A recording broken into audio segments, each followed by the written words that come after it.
When you're an entrepreneur with a great idea, it can be daunting to find funding. Startup Raven takes the process out of your hands by helping entrepreneurs connect and learn about potential investors all in one place, without any long-filled forms or 1,000 questions. Sign up for early access at Startuprad.io.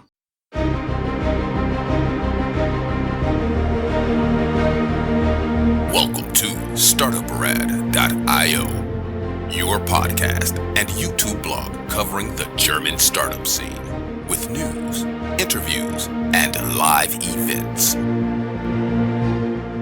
Hello and welcome everybody. This is Joe from Startuprad.io bringing you another interview in our cooperation with Invest in Hessen, the investment promotion agency of the state of Hessen here in Germany around Frankfurt. This recording, of course, was made possible by Invest in Hessen. Right now, I do have a guest who is here with me. Hey, Fahed, how you doing? Hi, Joe. How are you? Thank you for having me on Startup Radio, and glad to be here, of course. Totally my pleasure. Everybody who is watching the YouTube video already knows that you are with UniApp because you're wearing the respective hoodie. But let us first go a little bit through your CV. I've seen you did a bachelor's in Cologne and Paris. I would assume a dual degree. Exactly. So I started my journey in Cologne Business School. Nowadays, I think they have rebranded to CBS International Business School. So it was a bachelor's in finance. And I conducted my semester abroad in Paris Business School, of course. Yeah. Okay, can you give us a secret? Where's the best place for breakfasting in Paris? Wow, it depends if you can. It depends if you can afford it, because back that times I couldn't afford much. So it was very tricky to find a good place to have a breakfast there. And yet, to be afforded, as you know, Paris is such an expensive luxury lifestyle. So, and I was in Paris directly, so it was not the easiest way. But of course, you can just walk around in Paris. It's a wonderful streets, and you can have a croissant and a coffee anywhere, and you will enjoy it. I think the bars there are called arrondissements. Which arrondissement did you live in? Where I have been living there, you mean? Yeah, in which arrondissement, which location within? I think it's called La Défense, and near La Défense. It was the 6th district, something like this. Yeah. Yeah. It was near La Défense. So I was watching I forgot the names, the Champs-Élysées, and yeah, from that place, because the La Défense was a little bit on a higher level. So you were watching all Paris from that spot. Very nice. Strong recommendation, because this is going live shortly before Christmas. Before Christmas, Paris is always worth a trip because they'll have beautiful decorated city, awesome food, and of course, great stuff to see. But then you went for an MBA in the UK, right? Exactly. Where did you go there? Buckinghamshire University. So it's a university founded, I think, almost 200 years ago.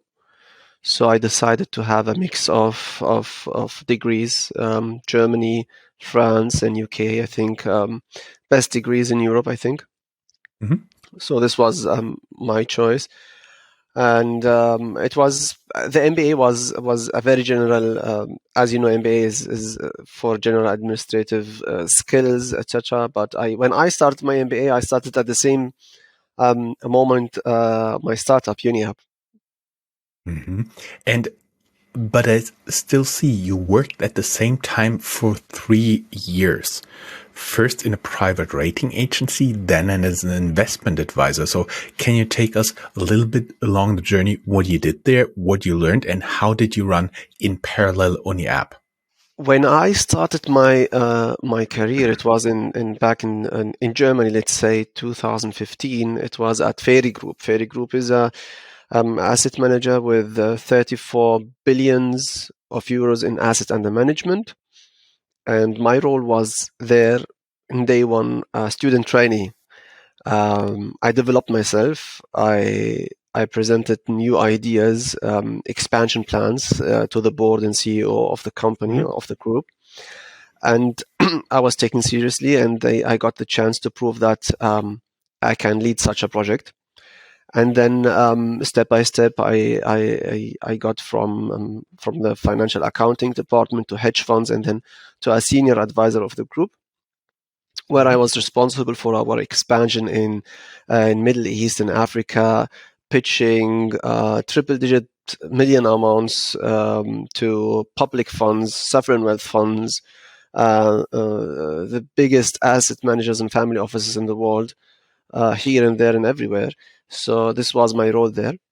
Afterwards, I wanted to develop my career further, so I joined a small investment bank boutique, where I got a success percentage in the company, and took over the M&A senior advisory role for real estate transactions, big real estate transactions, as well with sovereign wealth funds. I was handling the MENA region, Asia, and many other places where I expanded my network, built a new network, and opened a lot of business opportunities and investment opportunities in Europe for different parts of the world. Then after a couple of years, I even got an executive role at a big German holding group called Wohninvest. And then suddenly I started UniApp, and I thought with a startup I will work less.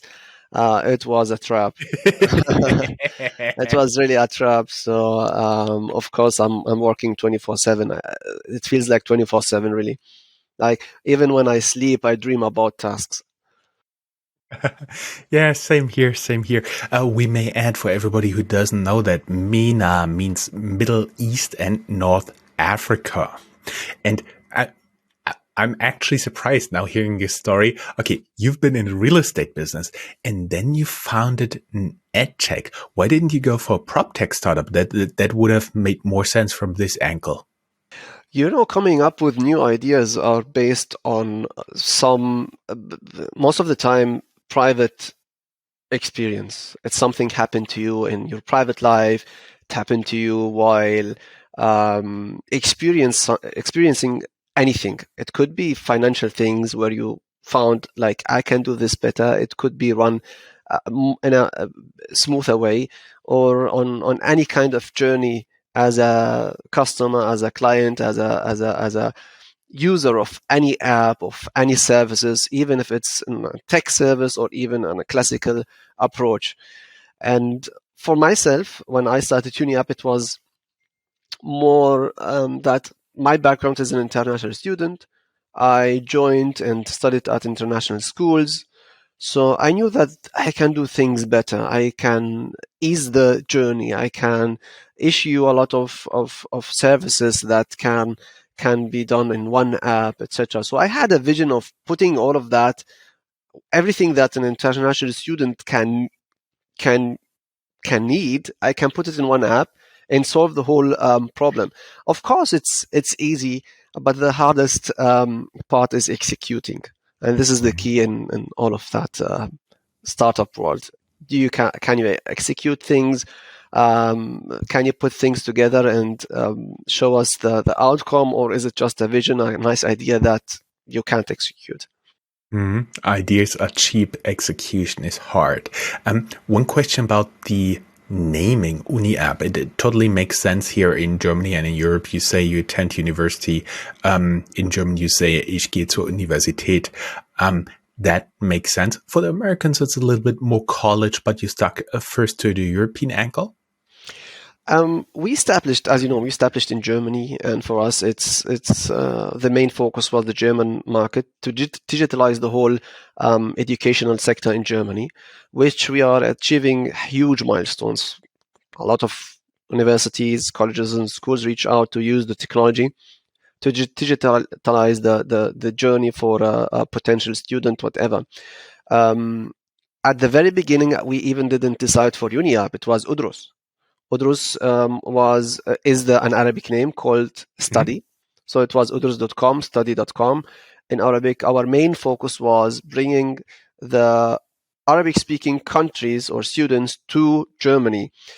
When we established, we saw the traction going globally, like students coming from India, Bangladesh, Pakistan, China, Middle East, Africa, even from North America and South Europe. So we decided that name doesn't make sense, future oriented. So we had a lot of ideas, tech ideas. So we kept Udrus.com as a lead management platform. It is a technology with a search engine. If you go to Udrus.com, it acts like a search engine. You will immediately from the homepage recognize that I can search for something, and it's schools, universities, and programs and degrees.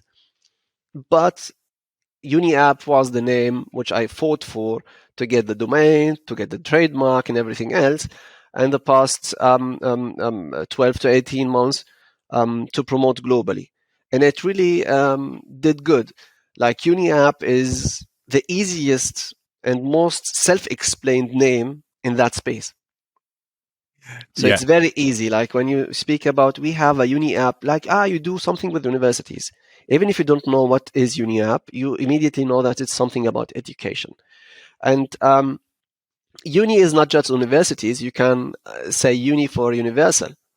And you have a broader reach. Services and features which will be included in the UniApp will be like everything. You can chat, you can use it for social communication, you can check feeds, news, and open a bank account, get your health insurance, so many things. So it is a UniApp for universally to use it for universities, students attending universities, kids planning to attend universities, dreaming of graduating from universities. So it's all in one. At first, we got a little bit impression that is, so to say, a customer journey when you want to attend a certain university. But can you take us along the journey? For example, take a student somewhere in the Middle East who learns about UniApp and what he or she can do there, and how and then at a later stage, we talk about what it does for the universities, for the colleges, for the institutions of higher education. Okay, I will simplify the journey, but not speaking about technology and how we do it in terms of technology. But for our students, it's very easy to use. They have an app called UniApp. And with that UniApp, you can create one profile. It's called My UniApp. This profile includes all your data, your educational background, what you have achieved, transcripts, CVs, recommendation letters, work experience, certificates of your prior work experience, everything else. So all your documents are in your My UniApp. And that profile, once it's completed 100%, you can use it to do anything offered on UniApp. So you can apply for language schools, you can apply for online degrees and courses, you can apply for your bachelor's, master's, or a pathway. You can do everything. So it is your key as a student to access all UniApp's partner schools and partners, generally speaking, in terms of accommodation provider, banks, health insurance, and whatever. I see. You said when we talked before that but first, before we go into that, where is the utility for the institutions of learning, the universities, the language schools? How do they profit from joining UniApp? Exactly. So first of all, they have a broadened reach. Students are struggling through when they start or deciding first they want to study abroad or study anywhere. What's the first thing they do? First, they go to a search engine, regardless which one. Google. Exactly. So they type bachelor's or what's the best school, where can I study this, what's the requirements for that, when is the intakes. So they get a lot of manipulated outcomes. The first 5 to 10 outcomes are ads, and then the best SEO providers. So it's it doesn't make sense for a student just to go his best and most important journey through just the suggestion of a search engine. Mm-hmm. So what we have done here is created a search engine that is not being manipulated by ads, where students can explore all study programs and apply with one single touch or click. For universities, first of all, you have a digital approach. So you have all your data, all your information of the student applying to you in a digital way where you can process it.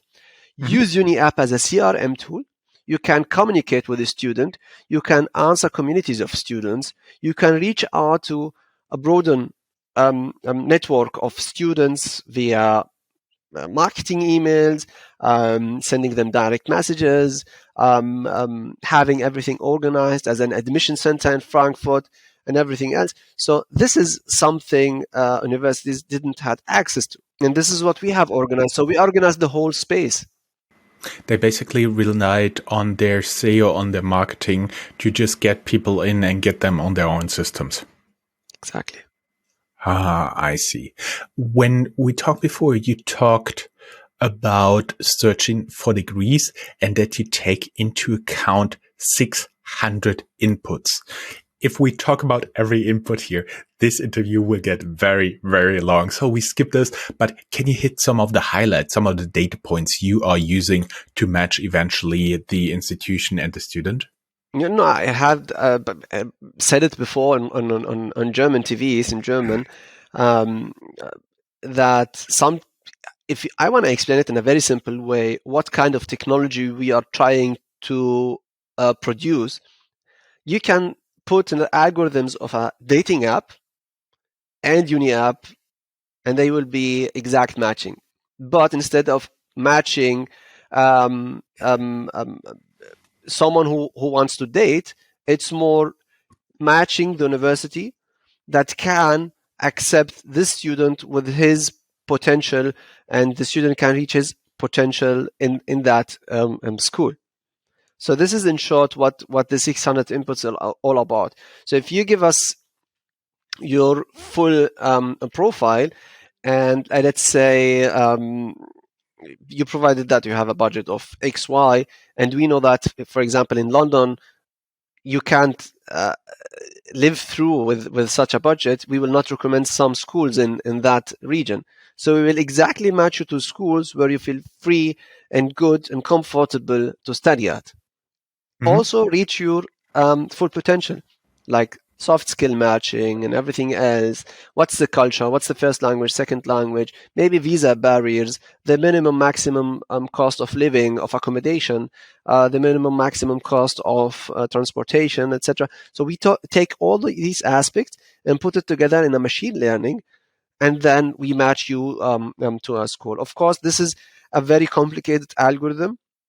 And we are still not deploying it at the moment to have, let's say we reached now over 20,000 students are using UniApp. So we are trying to test it on 100,000 students and then deploy it. How many, as you said, how many students do you have right now using the UniApp? In less than 2 months, over 20,000. Over 20,000. That is pretty impressive. I was wondering, when you talked about the costs of living, I'm sure London, Paris, and New York really stand out in terms of costs. But have there been some cities where you've been surprised? Oh my God, this is so expensive. Hong Kong, yeah, makes sense. Living, I would say, accommodations. Dubai, yeah, makes sense. Because a lot of students are aiming to study in Dubai as well. Mm-hmm. And many UK institutions and schools are opening a campus in Dubai, so we see that kind of transformation as well. I heard the same about Singapore. I would assume that's also pretty expensive. Exactly. I see. You said you bootstrapped UniApp.com within a year to 1 million annual recurring revenues. Is that true? And where do you stand right now? When we raised 1 million for UniApp, the aim was to build the technology. So while building the technology, we were online, but we were confused. We had huge traction. We had a lot of users signing up.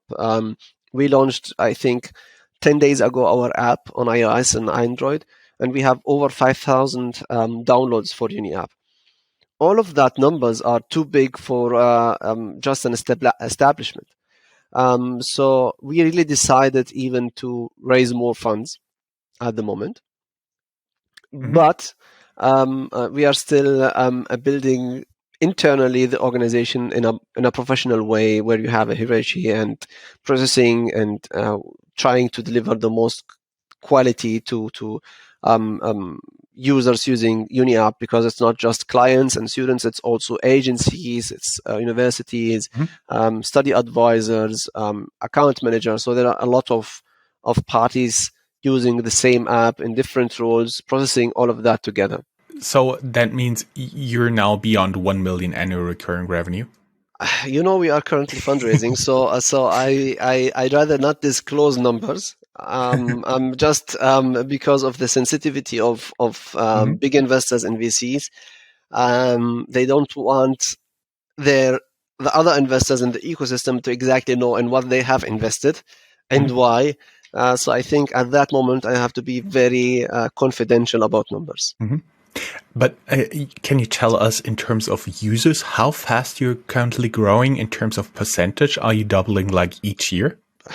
We double sometimes weekly. Whew. So we had, for example, and when we founded UniApp, we had 4 students, mm-hmm. and then a whole next year we had 100 students, mm-hmm. and now in last 3 months we got 20K, and daily, even when I refresh the page, I want to give you an idea about that. Do you remember when Facebook first announced their first 1 million user? Mm-hmm. They were counting down like 99.995, 1 million. And then they celebrated for an hour and they came back. It was already 2 million. So it really so it really doubles very fast. You are scaling very fast. You can't follow how many users and things. Of course, we have a professional dashboard, and but of course, every time when I go out and come back, I see hundreds of students using the app. Mm-hmm. What would you say are your biggest competitors? In terms of globally doing things, our competitors, which I assume they are competitors, they are focused on niches. They are focused only on B2B. They are not providing CRM admission tool for schools, for example. There is a lot of lack. There is no super app for international students. And I think we are the first mover at the moment. In terms of similar companies who are we competing with, I think there is plenty of them. I think there is Leap, Adventus, Apply, Abroad, Apply Board, Apply, mm-hmm. Everywhere. Like there is a lot of similarity in the names. Even UniApp, there is UniApply, mm-hmm. Apply now, UniApply then. So the names are all focused around UniApp, Apply, things mm-hmm. like that. But you have to imagine one thing, Joe. Do you know that more than 100 billion US dollars are paid in tuition yearly? I could imagine. I went to college in Texas and it can be pricey, yeah. Exactly. So imagine that out of 100 billions yearly paid in tuition, there is still no market leader having even close to 1% of that market.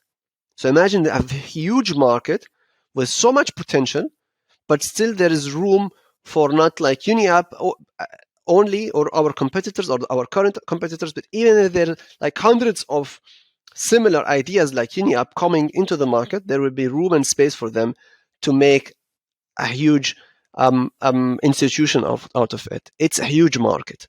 It's a very huge market. I was wondering, just talking about your market, is your business seasonal? Because in Germany, you usually start in Herbst semester, which is around starting around October. In the US, you start college sometime in September. And I could see the business being a little bit seasonal there. Is that true? Not actually. The outcome is seasonal, of course, but the business, it's ongoing, nonstop. Why? There is no students saying, tomorrow is the intake, I submit my application today. It's a preparation, it's a planning. It's sometimes 6 months before the intake, before the starting, sometimes a year before. So you have ongoing operations, ongoing tasks. A lot of intakes are different. There are private schools having intakes in Jan, February, March, and then there are schools in April and in the summer and whatever. So you don't have a seasonal business, but you have more an operational, ongoing goal to make the, let's say, the application and the student enrollment as smooth as possible. But even when the student enrolls, you have thousands of other students preparing for the next intake. So it's ongoing. It's not seasonal. The outcome is seasonal, like in terms of a business revenue and a business outcome. Maybe you have 2 shots yearly with the university where you get your outcome or your, let's say, the revenues, but you still have a lot of different schools, different systems, different intakes here and there. You talked about up to 6 months prior. I assume if you do if you need standardized tests like SAT or GMAT, there should even be a longer runway. How long before you actually start your university would you recommend the students really to go onto UniApp and get started to prepare? That's why we prepared AI. And some students don't need even the preparation, because if you are a German student, you meet all the requirements. You don't need a visa or any language tests. You can just apply days before. Mm-hmm. And sometimes a private school will process your application. They have space for you, and that's it. And sometimes it takes you like 8 to 12 months because there are visa barriers. The embassy is closed in your countries. There are political aspects to be taken. Like we had students from Afghanistan. They had to travel from Afghanistan to Mumbai and there apply in the consulate to have a visa as an Afghani applying through India to travel from India to Germany. So there is a lot of complications, but there is no specific formula to say this is the exact time, this is the best time. No. Mm-hmm. It's just depending on what's your inputs and what's your profile and where you're coming from and what kind of passport you have. Rule of thumb is the longer you have runway, the better it is. I was wondering where you guys are available right now. You talked about an app. I would assume you're on Android and iOS. We are Android, iOS, everywhere globally. Mm-hmm. We have users from over 80 countries globally. Mm-hmm. We have an operational team in India, Bangladesh, Pakistan, Jordan, Egypt, Dubai, Kenya, Senegal, Germany. Yes. Mm-hmm. And we are expanding. We are having daily brainstorming on doing things better and faster and scale. Mm-hmm. I see. We are talking today because you raised 1 million seed funding in Q2 this year. Given the current situation, do you have, by the way, congratulations to that. Given the current situation, do you have any recommendation for how to prepare and pitch investors? First of all, try to find a proof for your concept. Nowadays, big VCs, big investors tend to invest in founders, not in ideas. Because it was proven wrong that not the best ideas succeed, but sometimes the best executors succeed. And if you have an idea and you can't execute it, at least find someone who has the experience and can execute such a vision or such an idea, especially if it's a business-oriented startup. That's it. Mm-hmm. You already said you're currently fundraising, so I assume you're open to talk to new investors. Definitely. Of course, you're looking for money also to hire people. Are you currently hiring? What roles are you looking for? We have a lot of open positions, like in different countries: recruitment, key account managers, business development managers, junior analysts, data scientists. We have a lot of openings in IT department. I need an executive assistant, for example, to make my life easier. I have hundreds of meetings scheduled weekly, and I don't attend most of them. So there is a lot. We are really scaling and growing very fast. Mm-hmm. Do you have a careers website that you could send me? We can link down here in the show notes. We have not made that happen on our website. We usually use third parties for that, like Indeed, LinkedIn, Stepstone, whatever. But very soon, our HR department will start having a portal on our website for openings. Exactly. Okay, so that means we'll link down here the show notes. There's approximately a little bit over a month until this is published, so maybe there are the first hints already here. We're running now a little bit longer than the usual interview already. You're a great guest. Thank you for that. And this interview is sponsored by Invest in Hessen. So I was wondering why you said shop in Hessen, and what do you feel the advantages are? Frankfurt is home for me.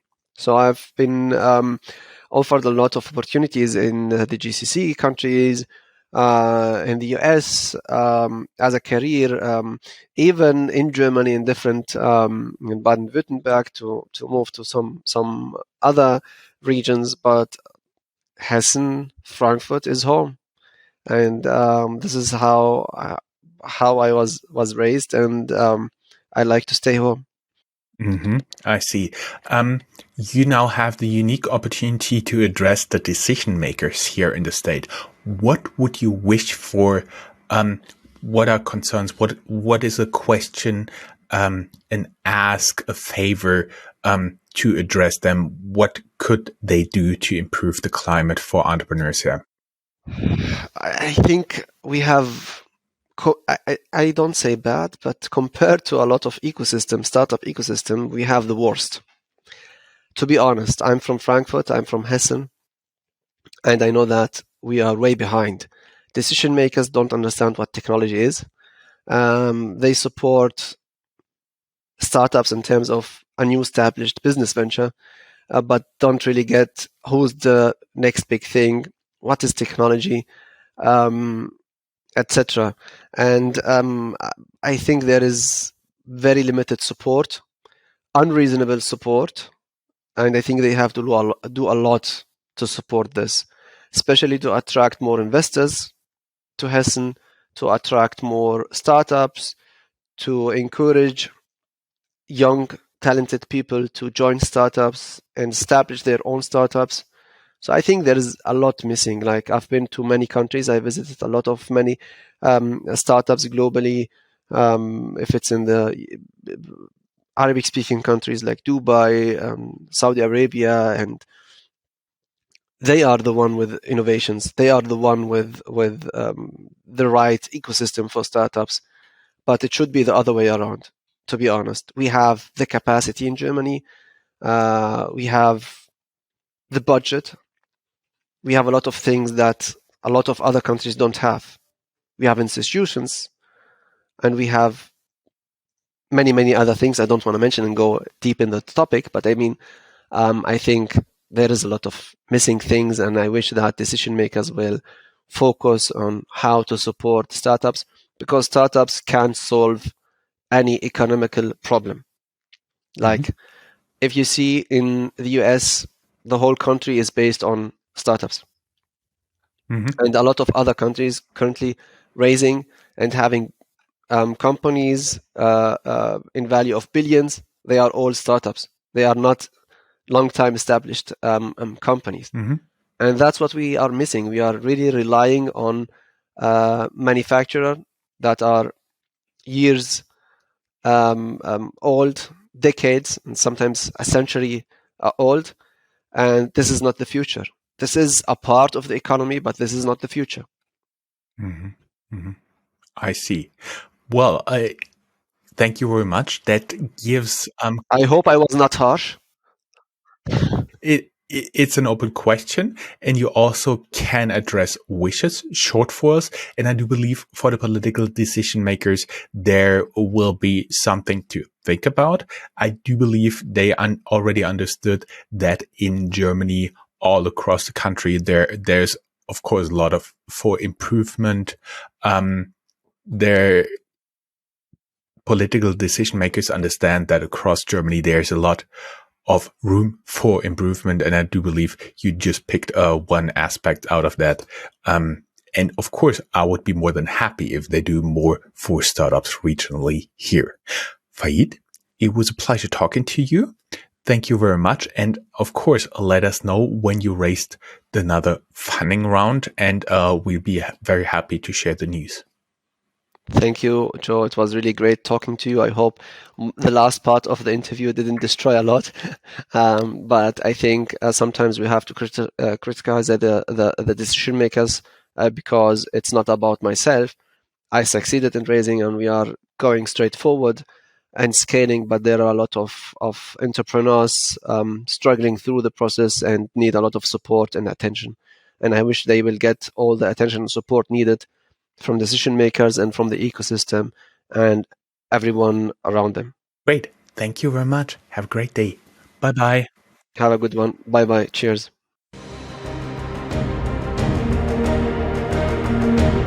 That's all, folks. Find more news, streams, events, and interviews at www.startuprad.io. Remember, sharing is caring.